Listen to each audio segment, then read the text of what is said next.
I've been watching the Children as Human Shields show that is now going on at the White House. Boy, these guys are somber. Biden was very somber. You would have thought that eulogies for man I know intimately. I've worked with this guy 27 hours a day. President Barack Obama, yay, kids cheering. President starts out reading some letters from the kids. Got to do what the kids want. Got to answer all their letters to Santa Claus. Got to do everything they want. But it's just, it's stunning.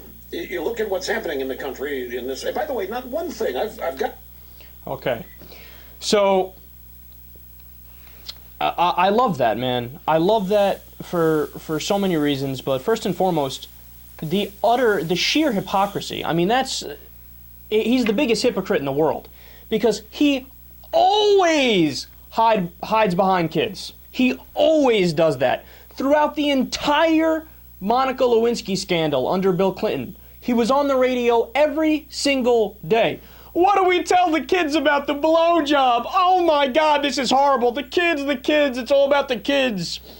I mean, the entire right wing does it. Remember, on Fox News all the time, we have this very, very scandalous commercial that we probably shouldn't show you because we have to protect the kids. Anyway, roll the tape.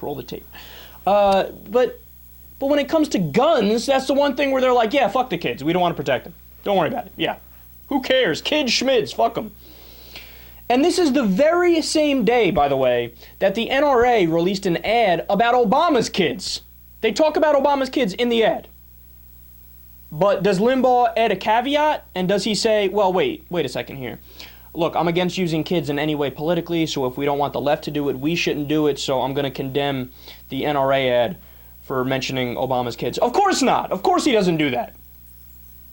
But see, we've known forever that Rush Limbaugh is a hypocrite on this. He did this whole thing back when Obama was first elected, mocking these young kids at a school that were singing a song about Obama, right? It was, you've probably heard it. He always does the Barack Hussein Obama, right? And he does it mockingly, as if to say, like, oh, look at these brainwashed kids from their teachers, right? But what he doesn't tell you is that the kids who sang that song, they sang a song for every president. Right before Obama, they did one for Bush. So this guy is just a political hack.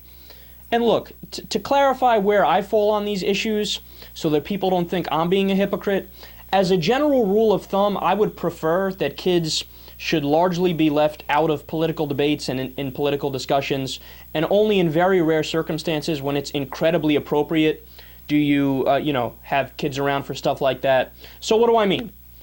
Well, look, in a scenario where 20 first graders were murdered in cold blood, and their sisters and their brothers and other kids that were in the goddamn classroom and survived, and kids who wrote the president letters asking him to do something, in that scenario, when the kids are directly involved and they want to be there and be involved, by all means, to pretend like that's Obama politicizing it, that's childish. And of course, it's projection. It's Republican 101. They're going to pretend like Obama is politicizing kids in the middle of a segment when they are the ones politicizing kids.